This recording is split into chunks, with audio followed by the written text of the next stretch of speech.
ఇడుపు కాగితం అంటే ఏంటో నీకు తెలియదు, కానీ మా అధ్యక్షులు పవన్ కళ్యాణ్ గారిని అడగమని చెప్తావా? నీకెంత బలుపు ఉంటే నువ్వు అలా మాట్లాడతావు? నీకు ఇంకో విషయం చెప్పిన, తెలంగాణ ప్రజలు నీకెప్పుడో ఇడుపు కాగితం ఇచ్చిరు. నమస్తే, నా పేరు కావ్య ముదిరాజ్. నేను తెలంగాణ జనసేన రాష్ట్ర నాయకురాలు. ఎన్నోసార్లు మనం కవిత గురించి మాట్లాడుకున్నాం. కవిత నీకు ఎన్నిసార్లు చెప్పినా బుద్ధి జ్ఞానం అనేది ఏం లేదనుకుంటా.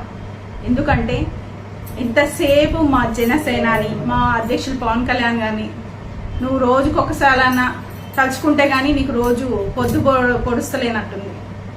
ఎందుకంటే ఈరోజు నువ్వు ఉప్పలేదో మీటింగ్ పెట్టుకున్నావు, పోయినావు, ఓకే, అది ఓకే, నువ్వు ఏదో మాట్లాడుతుంటే మధ్యన మా అధ్యక్షులు పవన్ కళ్యాణ్ గారి గురించి నువ్వు ఎందుకు మాట్లాడినావు?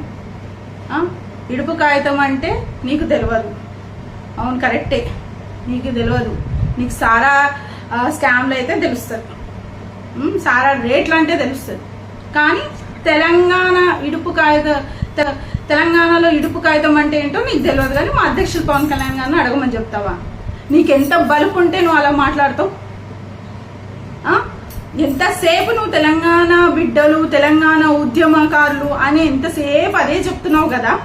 నేను నిన్ను క్వశ్చన్ చేస్తున్నాను, ఒకటి సూటిగా అడుగుతున్నా, చెప్పు. నువ్వు ఇప్పటివరకు తెలంగాణ అమరవీరులకు ఏం చేసినావు? నువ్వేం చేసినావు నాకు ఒకసారి మాకు కూడా సమాధానం చెప్పు. నువ్వు బతుకమ్మ అని పెట్టినావు, జాగృతి అని పెట్టినావు, ఇప్పుడు కొత్తగా వచ్చి టీఆర్ఎస్ పార్టీ పెట్టినావు. మళ్ళీ 10 ఏళ్ళు టీఆర్ఎస్లో మీరు అధికారంలో ఉన్నప్పుడు ఏం చేసి ఒకసారి నువ్వు ఆలోచించుకో. నీ మనసాక్షిని అడుగు ఒకసారి. వాళ్ళ కుటుంబాలకి రూపాయి అయినా సాయం చేసినావా? ఆదుకున్నావా ఒకసారైనా వాళ్ళ ఆపదలు ఉంటే? ఇప్పుడు నీకు తెలంగాణ మీద కొత్తగా ప్రేమ పొంగిపోతూ పొర్లిపోతున్నట్టు నువ్వు మా తెలంగాణ బిడ్డలు, మా తెలంగాణ యాసని గౌరవించాలి అని నువ్వు కొత్తగా చెప్తున్నావా? నీకు ఇంకో విషయం చెప్పిన, తెలంగాణ ప్రజలు నీకెప్పుడో ఇడుపు కాగితం ఇచ్చిరు. నువ్వు ఎప్పుడైతే లిక్కర్ స్కామ్ చేసినావో ఆ రోజే తెలంగాణ ప్రజలంతా నీకు ఇడుపు కాగితం ఇచ్చి, ఇది తెలుసుకో ఫస్ట్. నీకు ఎన్నోసార్లు చెప్పినాం. కవిత అని ఎందుకు చెప్తున్నానంటే నీ మీద ఇంతవరకు మాకు కొంచెం గౌరవం ఉండేది, కానీ ప్రతిసారి నువ్వు మా అధ్యక్షులు పవన్ కళ్యాణ్ గారిని అనేసి ఏదో ఒక సందర్భం, ఏదో ఒకటి అంటే నీకు రోజు మీటింగ్లో పోతే ఎప్పుడైనా మా అధ్యక్షులు పవన్ కళ్యాణ్ గారిని అనేది నీకు ఆ రోజు గడుస్తలేనట్టుంది. ఖబర్దార్ కవిత, నేను చెప్తున్నాను, ఇంకోసారి నువ్వు జాగ్రత్త మాట్లాడేటప్పుడు నువ్వు ఒళ్ళు దగ్గర పెట్టుకొని మాట్లాడకపోతే ఈసారి మాత్రం మేము కూడా జనసేన తెలంగాణ బిడ్డలం. ఇక్కడ జనసేన తెలంగాణ అంటే ఎట్లుంటుందో నీకు చూపిస్తాం. జై జనసేన, జై తెలంగాణ, జై హింద్. నమస్తే అండి, నేను రత్నపిల్ల, తెలంగాణ జనసేన పార్టీ. కల్వకుంట్ల కవిత ఇడుపు కాగితం అంటే చాలామంది తెలియపోవచ్చు, వాళ్ళు ట్రోల్ చేసి ఉండొచ్చు. కానీ మధ్యలో మా అధ్యక్షులు డిప్యూటీ సీఎం హోదాలో ఉన్న పవన్ కళ్యాణ్ గారికి ఏం సంబంధం ఉందని నువ్వు ఎగతాళిగా మాట్లాడుతున్నావు? నువ్వు విజ్ఞత సంస్కార హీనురాలు కాబట్టి మాట్లాడుతున్నావు. నువ్వు బతుకమ్మకి నేనే బ్రాండ్ అంబాసిడర్ని అని చెప్పుకుంటూ అప్పటి వరకు అసలు బతుకమ్మే ఎవరు ఆడనట్టు, నేనే దాన్ని ముందుకు తీసుకెళ్తున్నట్టు తెలంగాణ జాగృతి పేరుతో కోట్ల రూపాయలని నువ్వు దండుకున్నావు. నీకు దమ్ము ధైర్యం ఉంటే దాని మీద శ్వేతపత్రం రిలీజ్ చేయి. 6 నెలలు నువ్వు తీహార్ జైల్లో చెప్పకూడి తిని బయటకు వచ్చావు. ఆ స్కాముల గురించి, ఎన్ని లక్షల కోట్ల స్కాములు నువ్వు చేసావో దాని గురించి నువ్వు మాట్లాడు. తిరిగి వచ్చిన తర్వాత నీ అవినీతి భాగోతం ఎక్కడ ముందుకి తీసుకెళ్తే వాళ్ళ పార్టీ బలహీనపడిపోద్దనో, లేకపోతే నీకు రాజ్యాధికారం అంటే నీకే సీఎం హోదా తండ్రి వారసత్వంగా రాదనో నువ్వు బయటకు వచ్చావు, పార్టీని స్థాపించుకున్నావు. నిజంగా నువ్వు పార్టీని స్థాపించుకుని ముందుకెళ్ళి ప్రజల పక్షాన పోరాటం చేసి నువ్వు అధికారంలోకి వచ్చినా మేమేం బాధపడాల్సిన అవసరం కానీ దాని గురించి మాట్లాడాల్సిన అవసరం కానీ మాకు లేదు. కానీ నువ్వు పదే జనసేన అధ్యక్షులు పవన్ కళ్యాణ్ గారి గురించి ఇంత హీనంగా మాట్లాడుతున్నావు. చేసిన తప్పులన్నీ నువ్వు చేస్తున్నావు, దాని గురించి నువ్వు మాట్లాడు. 1200 మంది నా బిడ్డలు బలిదానాలు చేస్తే వచ్చిన తెలంగాణ అంటున్నావు కదా, ఆ 1200 మంది వాళ్ళ పేర్లు ఎందుకు మీరు మ్యూజియంలో పెట్టలేదు?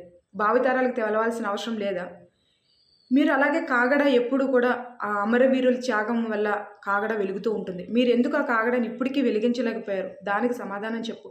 ఈరోజు నువ్వు ప్రాంతీయత ఉద్యోగాల గురించి నువ్వు మాట్లాడుతున్నావు కదా, నువ్వు అధికారంలో ఉన్నప్పుడు నువ్వు 10 సంవత్సరాలు అధికారంలో భాగస్వామిగా ఉన్నావు కదా, ఆ రోజు ఎందుకు మాట్లాడలేదు? ఈరోజు మహిళా రిజర్వేషన్స్ అంటూ మాట్లాడుతున్నావు కదా, అప్పుడు మీ క్యాబినెట్లో ఎంతమంది మహిళలకి మీరు అవకాశం ఇచ్చారు? ఎంతమంది కొత్త మహిళలకి మీరు ఎమ్మెల్యేలుగా ప్రాధాన్యత ఇచ్చారు? దాని గురించి మాట్లాడు.